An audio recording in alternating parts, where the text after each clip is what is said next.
वो चुपके से अपनी बारबी गुड़िया लेकर भाई का रिमोट वाला विमान बदल देती है, क्योंकि एक बार हवाई जहाज की यात्रा में उसे कॉकपिट से नजारा देखने का मौका मिला था और उस पल की भव्यता ने उसके दिल में उड़ान का सपना बो दिया। तभी से वो हर समय काला चश्मा पहनती थी, यहाँ तक कि फिल्म देखते हुए भी नहीं उतारती। लेकिन भाई ने उसका मजाक उड़ाया, तू पायलट नहीं बन सकती, बस एयर होस्टेस ही बनेगी। और फिर जाकर पिता से शिकायत भी कर दी। बेटी मासूमियत से बोली, पापा मैं तो खुद विमान बनना चाहती हूँ। पिता ने बेटी के सपने को थाम लिया, लेकिन दुनिया इतनी आसान नहीं थी, क्योंकि ये था 90 का दशक भारत का, जहां लड़कियों के लिए स्कूल जाना ही सौभाग्य माना जाता था। तो फिर पायलट बनने का सपना, ये तो बहुत बड़ा ख्वाब था। लेकिन जब गुंजन बड़ी हुई और पूरे नंबरों के साथ कॉलेज पहुंची तो उसने उत्साहित होकर सिविल एविएशन अकादमी में दाखिला लेने की कोशिश की, मगर वहां उसे बार बार रोका गया। पहली बार बोला गया कम से कम 12वीं पास हो, तो गुंजन ने 2 साल और पढ़ाई की। दूसरी बार बोला गया नियम बदल गए, अब ग्रेजुएशन जरूरी है, तो उसने 3 साल की डिग्री पूरी की। आखिर तीसरी बार जब कोई बहाना नहीं मिला तो अकादमी ने फीस दोगुनी कर दी। ये रकम परिवार के बस से बाहर थी। गुंजन का दिल टूट गया। माँ खुश हो गई, चलो पायलट वायलट का चक्कर छोड़ो, जल्दी शादी कर लो। लेकिन गुंजन ने साफ इनकार कर दिया। उसके पापा ने फिर सहारा दिया।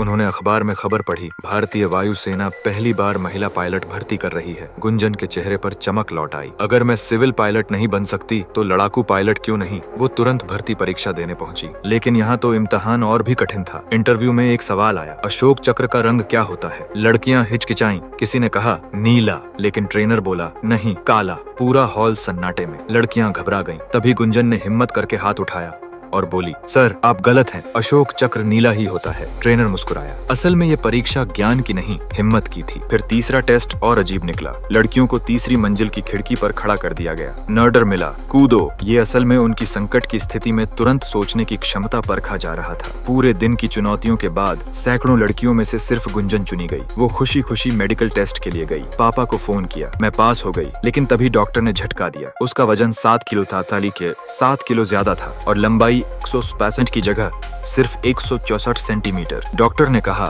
2 हफ्ते का वक्त है, लेकिन झूठी उम्मीद मत पालना। गुंजन टूटी हुई घर लौटी, लेकिन पिता ने उसे प्रेरित किया। उन्होंने एक मैगजीन दिखाकर कहा, देखो ये अभिनेत्री भी मेहनत और डाइट से वजन घटाकर रोल पाई थी, तुम क्यों नहीं कर सकती। पिता की बात सुनकर गुंजन रोज सुबह दौड़ने लगी। सब्जियों का जूस पीना शुरू किया। कड़ी मेहनत से उसने वजन घटा लिया। अब सिर्फ लंबाई की समस्या बची थी। लेकिन जब वो फ्लाइट सिम्युलेटर की सीट पर बैठी तो सब हैरान रह गए। उसके हाथ पैर सामान्य से लंबे थे। भले ही लंबाई 1 सेंटीमीटर कम थी, लेकिन वो हर कंट्रोल तक आसानी से पहुंच रही थी। डॉक्टर बोला, भाग्य भी बहादुरों का साथ देता है। और इस तरह गुंजन भारतीय वायुसेना अकादमी में दाखिल हो गई। यहाँ लड़कियां गिनी चुनी थीं। वो भी लड़कों के साथ बराबरी की ट्रेनिंग लेती। ना शिकायत ना हार। आखिरकार उसने आसमान को छू लिया, पायलट बन गई। लेकिन जब सेना में पहली पोस्टिंग मिली तो असली चुनौती सामने थी। पहले ही दिन अफसर ने कहा, ये जगह औरतों के लिए नहीं बनी। उसका पहला मिशन कैंसिल कर दिया गया, क्योंकि कैंप में महिला टॉयलेट तक नहीं था। उसे कपड़े बदलने हॉस्टल तक दौड़ना पड़ता और 1 मिनट लेट होने पर डांट पड़ती।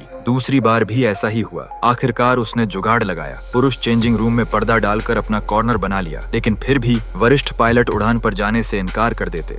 कहते, अगर आपातकाल आया और ये लड़की रोने लगी तो मैं हेलीकॉप्टर उड़ाऊं या इसे संभालूं। गुंजन के हर मिशन में बहानेबाजी होने लगी। बाकी सबके 100 घंटे उड़ान जमा हुए, उसके पास सिर्फ 11 घंटे थे। ये बात एयर चीफ तक पहुंची। उन्होंने गुंजन को बुलाकर कहा, ठीक है तुम्हारी परीक्षा होगी, अगर पास हुई तो घर जा सकती हो। गुंजन ने शांत होकर स्टिक थामा। अचानक ऑर्डर आया, इंजन फेल्योर। उसने झटपट प्लान बनाया। लैंडिंग पॉइंट चुना। वो झील के बीच एक छोटा सा टापू था। लैंड करना लगभग असंभव, लेकिन गुंजन ने कमाल कर दिखाया। झील की सतह के बेहद करीब उड़ते हुए सभी अलार्म बजते रहे और उसने सुरक्षित लैंडिंग कर दी। एयर चीफ समझ गए गुंजन ने सिर्फ हौसले से ही नहीं बल्कि हुनर से भी सबको जवाब दिया है। इसके बाद उन्होंने खुद गुंजन को ट्रेनिंग देना शुरू किया। आंख पर पट्टी बांधकर उसे सारे कंट्रोल याद करवाए। पर्वतों के बीच जमीन से सिर्फ कुछ मीटर ऊपर उड़ान। हर मुश्किल परीक्षा में गुंजन पास हो गई। कुछ महीनों बाद वो टॉप पायलट बनी। स्क्वाड्रन की लीडरशिप मिली। लेकिन फिर भी किसी ने तालियां नहीं बजाईं। सब सोचते रहे,